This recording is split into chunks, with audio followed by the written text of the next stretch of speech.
I'm Tommy Salmons. This is year zero. We're brought into this world naked, helpless. We cling to our mother's bosom for nourishment. We look to our father for security. Our grandfather is there for wisdom. And yet, by the age of 5, the people that we trust cast us into this prison of re-education. And from the age of 5 to the age of 18, we're forced to attend this prison and be brainwashed into the consciousness of the state, to become part of the collective, a productive member of society. If you refuse to go, you're called truant. You watch your parents get put in jail due to your decisions.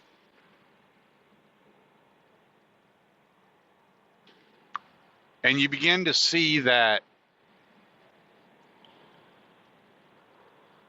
there is collective punishment for individual action.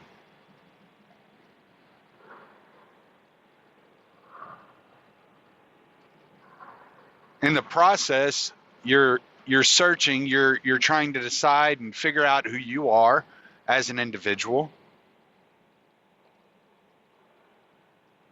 And you're constantly told that your individuality is less important than the well-being of the collective. That there's a public good that must be adhered to, and that it is your responsibility to be part of that public good. And that if you refuse to be part of that public good, then you are an outcast. You're ostracized from society.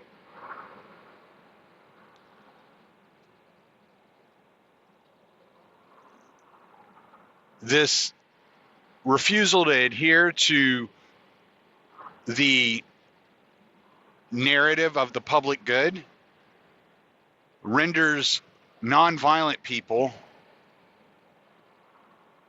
to lives in cages, separated from their families. They don't have the freedoms to earn a living and to care for their children, to care for their wives, their extended family, their brothers, their sisters, sick parents, sick grandparents. They're told because they don't adhere to the narrative and to the standards set before them by another human being, that they are not necessarily incapable, but inadequate. They are inconsequential. Their collective family is meant to suffer because they would not fit the mold that was laid out before them. And in order to sell the idea of the mold, we're reminded constantly that this mold is malleable in some ways, but there are parameters on which this mold is malleable too. You can move the mold so far to the right or so far to the left and be accepted by the society and still be functional and cooperative and fit into this mold by degrees. But if you move too far to the right or too far to the left, and this isn't politically right or left, this is just mobility, decision making, then you're outside of this mold and you must be punished.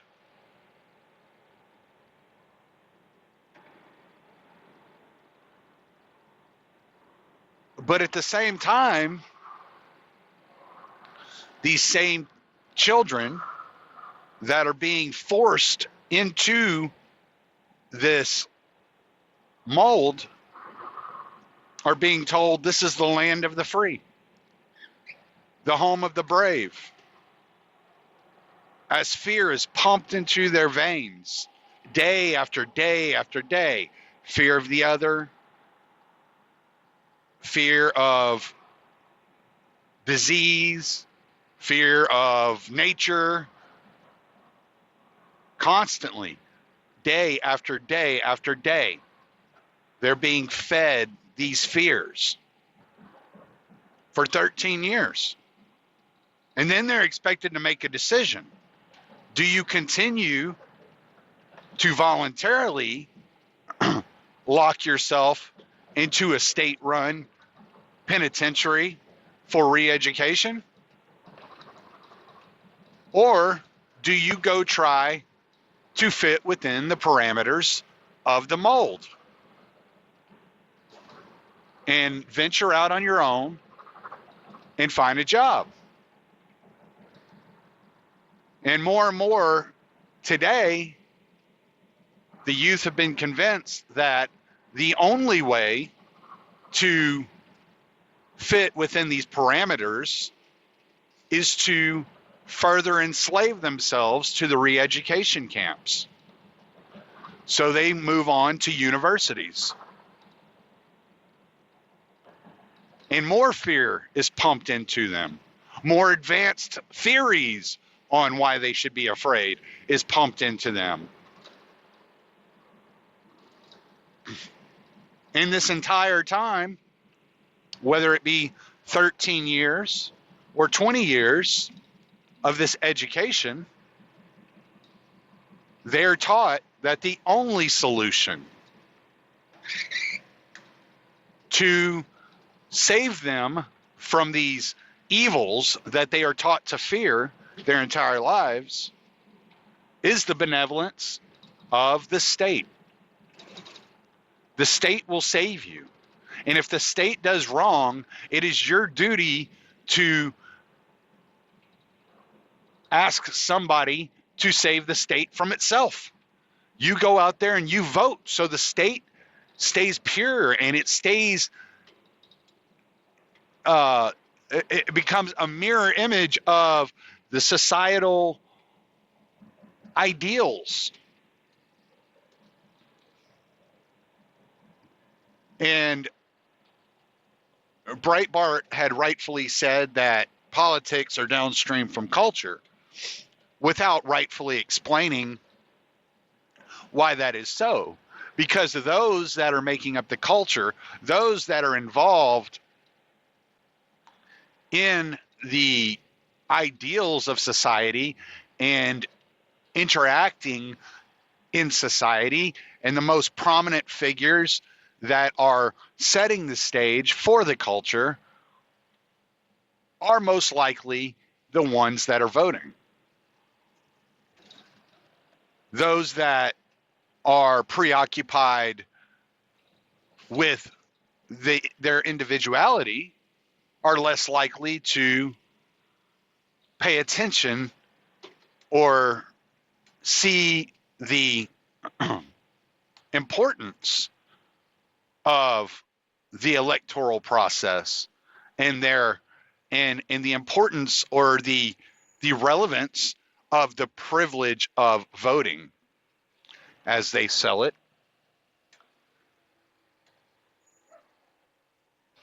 And I'm not making an argument so much for voting as I'm dissecting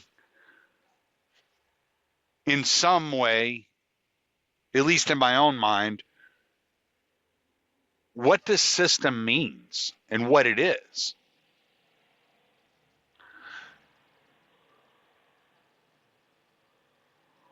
I was talking to my dad the other day, and the the conversation turned to the Roman Empire and Caesar, more specifically, and Napoleon. And he said, people underestimated their abilities, and that was their greatest weapon. And, to overlook the possibility that one man could control the United States government and move the United States government and pull its strings in such a way, to underestimate that man and any one man's ability would be a mistake. And I thought about it, and I see the relevance of that argument, and that, yes, if you have a man that has an extreme amount of power and an extreme amount of influence, that influence and power could be manipulated in such a way to rule, to control the entire system. But I think what has differentiated the United States from the Roman center or France under Napoleon is the idea. When you're taught about the Constitution and the American system, it's always sold to you that this system is constructed around the idea and principles that of freedom, is what they say, but that blueprinted the Constitution. And this one idea, the idea of the American experiment, and this American exceptionalism, the idea that it's this extraordinarily beneficial system that is in itself based upon benevolence and the greater good, and that all men are created equal. But by acknowledging that all men are created equal, we are acknowledging that all men must adhere to this system, that this system is the greatest system ever created in the history of man, and that this system, if spread equally around the world, would create the most prosperous world in history. And so when you're comparing and contrasting the Napoleon Empire or the Ottoman Empire or ancient Egypt or the Roman Empire or Britain, medieval Britain, to modern America, I think the one thing America figured out was constructing a system around the head of state as a deity, as a god, to be worshipped by the people is a mistake, because the man must die. And when the man dies, belief starts to wane. The second emperor comes around, and maybe people are still pretty confident in him, but they are acutely aware that he's not the original Caesar, that he's not the emperor that constructed this system and fought for the greater good. We see this with North Korea, with Kim Jong-un and Kim Jong-il, and what was it, Kim Il-sung, I think was the grandfather's name. That, yeah, we still believe in the system, but what is the system without the man? And this man falls short of our expectations of the man. And when the American system was created, the God was no longer the head of the state. There was no longer a king to rule for life, be dethroned, and at the dethroning, the crumbling of the civilization begins. Rather, they decided that the system itself was the benevolent one. The system itself was the God to be worshipped. The system itself sat upon a throne as an idea, and all among the people shall pledge allegiance to its flag.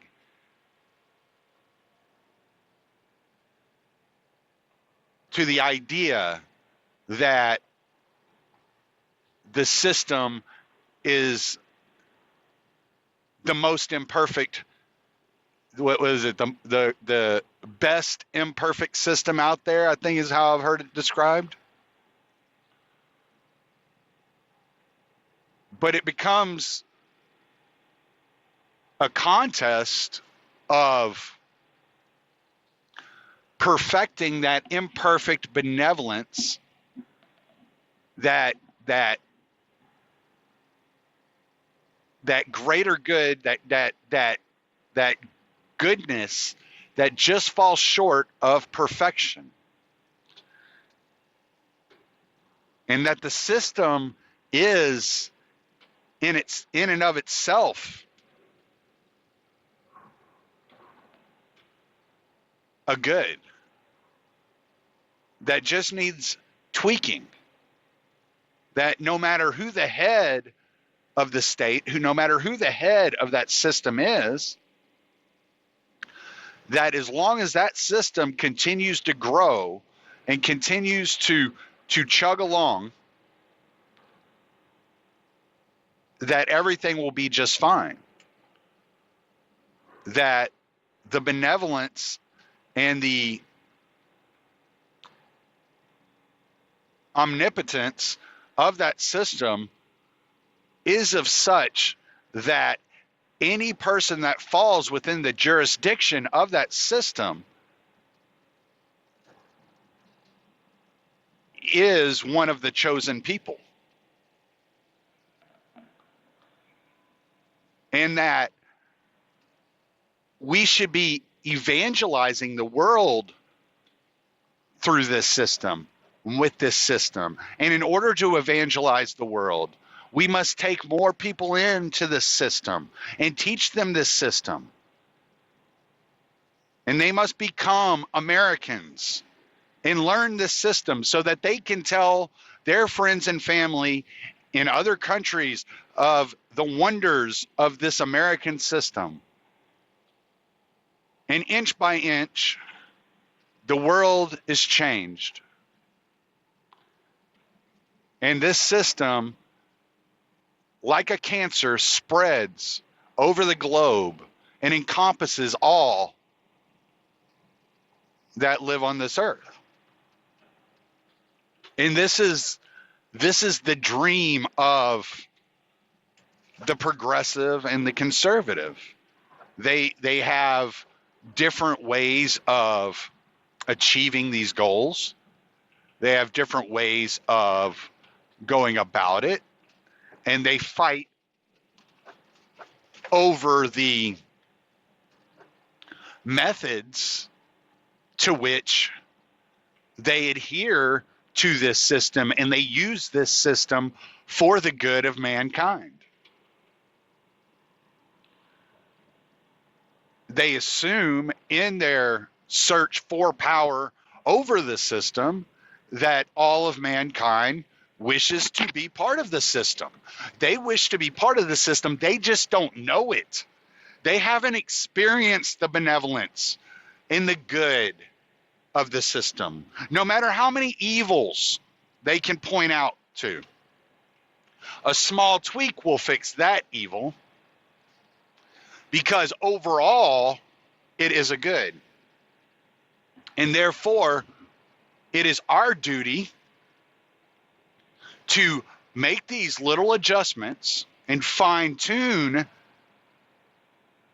this imperfect system in creating the perfection in which we seek, so that all of mankind sees the beauty of the system and sees its benevolence, and that it's worthy of our humility and our worship, our respect, our praise, our prayers to the system, our asking of the system to heal all the sick and care for all of the poor, could be accomplished if only the world would submit to the system's benevolence, to this system's superiority above all else.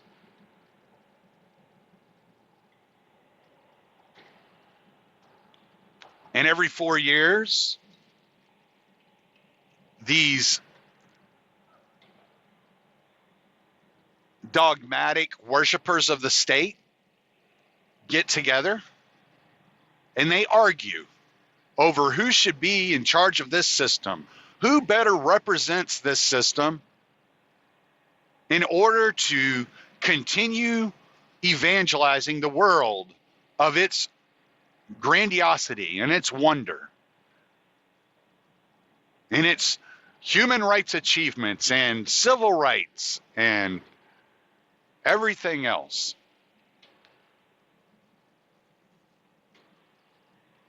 And in the meantime, there are several of us, several million of us, sitting onto the sidelines saying, you people are fucking crazy.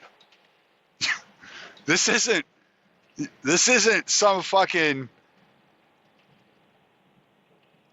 beatific tool that can be used to, to just suddenly enter a utopian world through its through it being dispersed. Like, you can't just disperse these ideas among the world and voila, perfection. We sit back and we watch, and we see the Bidens and the Warrens and the Trumps and the Clintons, and we're like, you true believers are extremely dangerous to liberty, to freedom. And they say no, by guaranteeing health care, by changing regimes around the world and killing innocent people in order to install a man that believes in our system. We are spreading freedom. There is a freedom to submission, in that if you don't have to worry about these things, if you don't have to worry about food and clothing and shelter, then you are truly free. If you don't have to worry about drugs coming into your home and your child becoming an addict, you are truly free. You are free from the concerns of life. And this is what we're fighting. And I tell everybody any chance I get, voting has accomplished a lot less than activism ever will. But the activism that takes place, the activism on the street, is such of begging the system to grow, to expand, to further ensnare itself into our lives, to become more benevolent, to become more good, to tweak and spread its tentacles around the world even further. Nobody is out there protesting the war in Yemen, the war in Syria, the war in Somalia. What they are protesting is the lack of forcing other people that think differently than them to adhere to their beliefs. What they are out there, I keep wanting to say activisming, but that's not a word, is it? What they're out there asking for is more state control and more state power. That they think Donald Trump was a function of the state not having enough power. And that we shouldn't be questioning whether or not Brennan should have come up with a scheme to undercut the presidency of Donald Trump.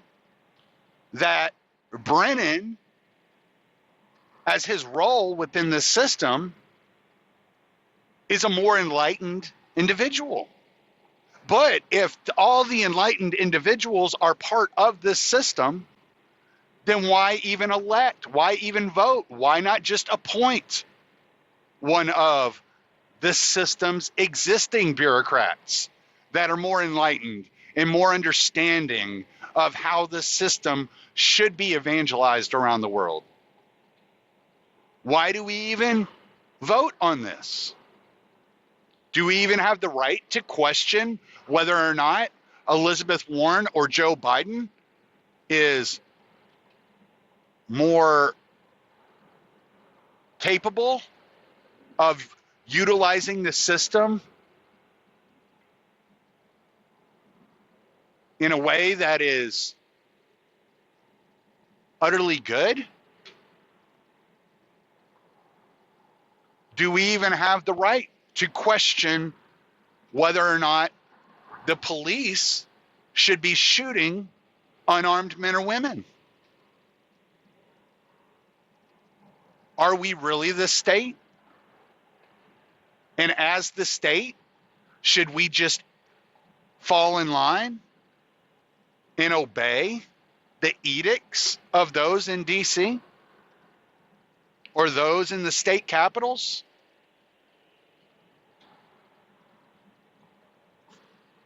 Or do we have the right to question and to challenge this system that is just a state,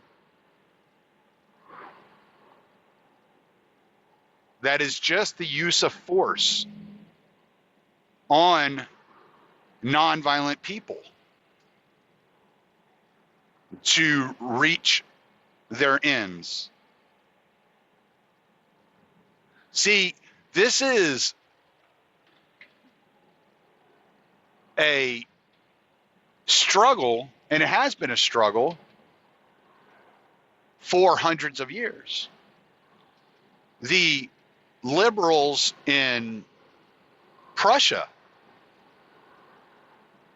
went through the same thing. And when I say liberals, I mean it in the classical sense of the word. Those that were fighting against state intrusion, those that were fighting against enriching the state, those that were more in line with the individual rights and individualism that libertarians adhere to. And they called themselves the Progressive Party. Now, it's funny that the Democratic Party, which, if you follow the lineage of these thoughts, can be traced back to LaSalle in Prussia, is somehow has co-opted the terms progressive and liberal. And in many ways, it appears through Nicholas Sarwark, they're attempting to co-opt libertarian, although I think the conservatives like Glenn Beck and Dan Bongino may have beat them to that, leaving those of us who actually believe in freedom with no meaningful labels, that every time a label that we, meaning from our thought process, we, not we as a collective holding hands singing Kumbaya, that we bring into the public consciousness, the first thing those that believe in the benevolence of the state, whether it be the Democrats or the Republicans, the conservatives or the progressives, the first thing they do is co-opt that term. And that's because the idea of individual liberty and the idea of individual freedom is much more of a threat to the powers of the system, the powers of the state that were built around the idea of benevolence, than it is to change the direction or the processes of the system. See, when you look at the elections, you have the Democrats and the Republicans, the progressives, the status quo, and the conservatives, so to speak. I'll separate them like that, just make it easy for everybody. Then they are fighting over the process of the state and the extent as to which the powers will be used. But those of us that are liberty-minded people aren't fighting that battle. We are not only questioning the power itself, but we are challenging that power. We are trying to dissolve that power of the state, to rid the state of these powers in order to claim autonomy over our own lives. Now, there are fence sitters, people that fall somewhere in between the dissolution of the state and the utilization of the powers of the state. Usually these people are they have less time to be involved and to study and to read and to find out what's happening in the world. to get into the depths and the real roots of philosophies, and so they are willing and able to sympathize with our plight as well as the plight of someone that falls within the realm of the system. The problem being is we're working outside of a system that is working to control us. So my question, I guess, would be here as I'm moving into closing up, and I know I've been kind of stumbling over words, and I've been thinking about this for a couple of days, and I've been trying to decide how I wanted to ingratiate myself into this conversation, because I wasn't really positive as to how I really feel about it. Whereas I believe there's a respect to be given to agorism and totally ignoring the state and turning your back on the state and walking away. And I understand the desire to do that. Is it truly reasonable to expect that that state doesn't still at some point in time step on your fucking throat? Right? Is it reasonable to expect that state to leave you alone and to say, well, you don't bother me, I don't bother you? Right? Because in some places, getting off the grid has become illegal. You get fined for using solar panels instead of the electrical grid. You don't have the freedom to dig a well or collect rainwater. That you are forced onto the city water. So it's almost as if turning your back on the state and walking away isn't effective. That eventually that state sneaks up on you when you're not paying attention and steps on your fucking throat. So how do those of us who believe in freedom move forward? Where do we go from here?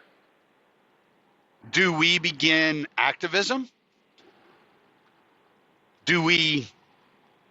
Most of us are pretty self-sufficient, work pretty hard for a living, spend a lot of time at work. I know I do. So do we quit our fucking jobs and go and protest outside of Washington? Do we just start writing congressmen every day? Do we make phone calls to DC? I mean, this is what progressives are doing, right? They have this black bloc part of Antifa that spends all their time either in gender studies or attacking fellow citizens in order to assert dominance and control and to monopolize force for themselves. So do we involve ourselves in some sort of revolution, whether it's protest driven or activism of some sort? Or do we rejoin the bloc of the electorate? Do we start voting Libertarian Party as a big middle finger to the two corporatist parties. And when Sarwark was debating Dave Smith, it was the only good point he made the entire time was that, you know what? If you don't vote, the Republicans and Democrats ignore you. They're not trying to mobilize you. They're not trying to, they don't even think you're paying attention. They think you're so busy in your own lives that you didn't even know when election day was, that you're just so uninformed. And they're okay with the uninformed. They can still control that because the uninformed are never going to question their power, right? But those that are informed and step outside of the binary and vote Libertarian Party or Green Party or whatever is a percentage of informed voters that say, fuck you, I don't believe in your two-party system. I'm not falling into line with you. And they take that as a slap in the face. Because as long as you're voting within the Republican Party and the Democratic Party, no matter what they want you to do, no matter which party more closely adheres to their line of thinking, they're within those parameters of the mold, as long as you're within those two parties. One may be further to the right, one may be further to the left, but as long as you fall within those parameters, you're okay. Now get outside of those parameters, to the right or the left, like Donald Trump or Tulsi Gabbard, right? And the next thing you know, you are suddenly the enemy of the state. You're a Russian asset. You're a Russian stooge. You're an Assad toady. Right? But if that's what they say about Trump, and that's what they say about Gabbard, let's not forget how they treated Ron Paul in 2008 and 2012, completely ignoring him most of the time, trying to pretend he didn't even exist, getting upset when he was winning debates. Well, what if all of us step outside of these parties and look at Jacob Hornberger or Dan Berman as potential candidates? I mean, I did an interview with Berman a while back when he first announced, and he was a really nice guy. He's really engaging. He's really smart. He's a little goofy, but, you know, this is a third party. We have a little bit of freedom. We're not expected to fall in line. We got to get people's attention, right? People don't know who the libertarians are. Unless you're a hardcore Misesian, you probably don't know who Jacob Hornberger is. If you listen to Tom Woods or Scott Horton, you may have heard him. But are you going to the Future of Freedom Foundation and reading their articles regularly? Are you watching Jacob Hornberger's weekly podcast? I mean, most people don't even know it exists. So if those of us who are informed begin to step outside and say, you know what, the real problem here is the fact that there is so much centralized power, and I would rather see a Jacob Hornberger or a Dan Berman in office decentralizing the power, even an Adam Kokesh as a huge middle finger to the system. If the Libertarian Party jumps up from 3% in 2016 to 10 or 15% of the voting bloc, what does that say? That says I'm not interested in fighting over power. I'm not interested in the political establishment continuing to grow and expand their power. What I'm interested in is you leaving me the fuck alone, individual autonomy, individual freedoms, and I can work within my own community to decide how it is constructed. And I don't need you in my life.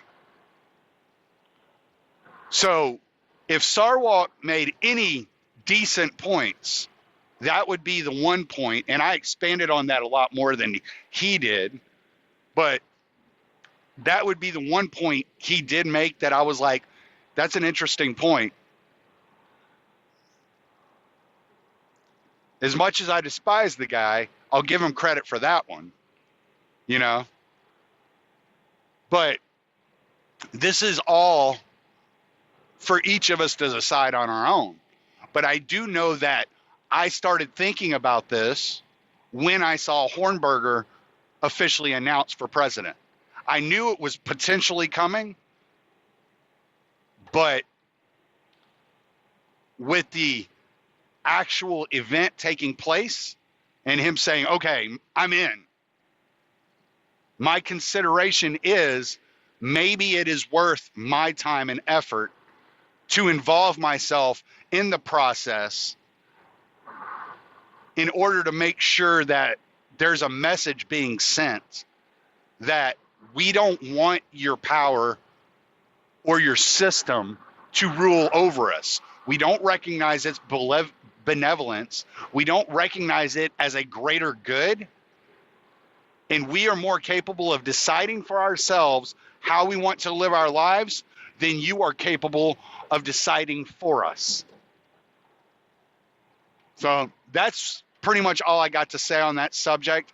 It was something that I've been thinking about, wanted to get it out there.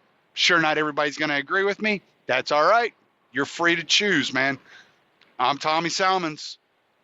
Late.